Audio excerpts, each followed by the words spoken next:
제일 먼저 저를 또 응원해주시고 아껴주셨던 팬분들, 그리고 가족분들, 그리고 국민 여러분께 심려 끼쳐드린 점 진심으로 죄송합니다.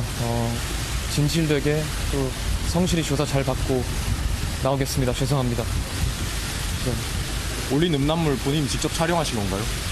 음란물 유포 불법인 거 모르셨습니까? 대화방에서 마약류 지칭하는 은어 사용했다고 하는데 사실 맞나요? 마약 검사 응할 생각 있습니까? 단체 대화방 멤버 중에 마약 복용한 사람 있나요? 본인이 마약 복용했는지도 말씀해 주시죠. 책임하게 피하지 마시고 답변해 주시죠. 팬들에게 한 말씀 해주시죠. 음란물 올리신 거 맞습니까? 혐의 인정하십니까? 죄송합니다.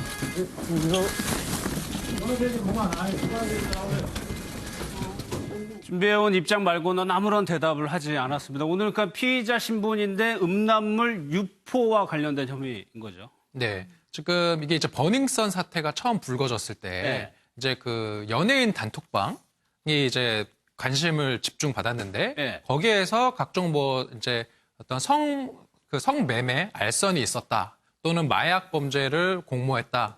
그다음에 그 몰래 찍은 그 몰카라고 하죠. 네. 그런 불법 음란 동영상 내지는 사진들을 서로 돌려봤다. 이런 혐의들이 이제 나왔는데 그 혐의를 지금 이제 로이킴 씨가 받았고 네. 그 경찰의 소환 요구에 따라서 원래 지금 해외 체류 중이었다가 오늘 새벽에 지금 몰래 귀국을 해서 지금 네. 경찰에 출석을 한 상황입니다. 이 앞에서 한 얘기 이제 준비해온 얘기입니다. 하재경 이 얘기를 이제 분석을 한번 보면 자기가 받는 혐의에 대해서는 얘기한 것이 아니고 그냥 뭉뚱그려서 죄송하다는 취지를 얘기를 했거든요. 예, 그래서 이제 그 네티즌들이나 팬들이 그 부분을 지금 질타하고 있는데 네. 본인이 무조건 죄송하다고 할 것이 아니라 뭘 잘못했는지, 뭐가 죄송했는지 그거를 말을 해야 되는 거 아니냐. 근데 이제 일반적으로 저렇게 조사를 받는 분들이 의뢰의 자신의 어떤 잘못이나 사실관계에 대해서 말을 아끼고 네. 성실하게 조사받겠다라고 다 말을 하고 있고 그게 또 저런 어떤 그 의심을 받는 사람의 당연한 방어권이긴 한데 조사받기 전에 여러 가지 얘기했다가 나중에 그게 불리하게 자신한테 불리하게 작용될 수 있기 때문에 당연히 방어권 차원에서도 말을 아끼는 게 일반적이긴 하지만 그래도 국민의 사랑을 받은 수많은 팬들의 사랑을 받아서 특권적인 지위를 누렸던 연예인이라면 뭘 잘못했는지 팬들한테는 밝혀야 한다라는 또 지적이 있고 과거에 용준영 씨 같은 경우에는 사과문을 발표했을 때 자신이 뭘 잘못했다는 걸 분명하게 딱 밝혔거든요. 그때 이제 뭐 자신이 뭐 댓글을 뭐 잘못 달았다라든가 그리고 뭐 저는 뭐 어떤 정확한 단어가 생각이 안 나지만 어떤 좀 이렇게 잘못한 뭐 방관자였습니다. 이런 식으로 자신이 한 내용을 분명하게 규정을 하면서 사과를 했는데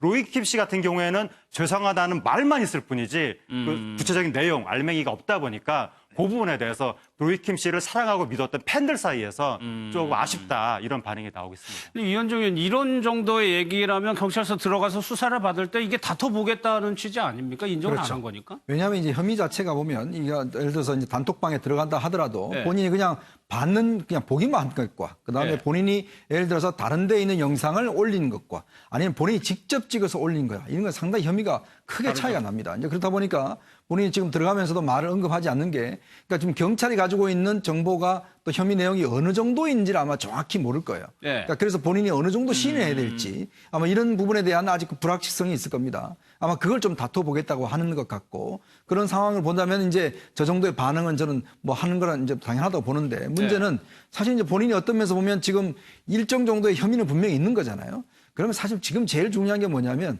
어떤 강도와 어떤 식으로 사과하느냐 이게 사실 어떤 면에서 보면 본인이 이제 연예계를 완전히 떠날 거 아니면 상당히 중요한 거거든요. 그런 면에서 볼 때는 아마 이제 본인이 굉장히 좀 쿨하게만 그냥 일반적으로 이야기를 한 걸 보면 상당히 좀 팬들 입장에서 뭐 실망스럽지 않을까라는 생각도 듭니다. 예. 임방금 변호사 로이킴 씨가 들어올 때 기자들이 아무도 몰랐는데 시민들이 제보를 하고 있어요. 비행기 타고 온 모습. 네, 그 이제 대한항공 비즈니스석을 타고 왔다고 합니다. 뉴욕을 출발하는데 대학교는 워싱턴에 있거든요. 근데 그렇죠. 네, 뉴욕을 출발한 대한항공 비행기 비즈니스석을 탔는데 지금 사진에도 나왔지만 모자 쓰고 있고 마스크 쓰고 있고요. 거의 알아보기가 힘들죠. 창가 쪽에서 굉장히 조용히 이제 주변을 좀 의식하면서 좀 조용히 타고 왔다고 합니다. 예, 알겠습니다.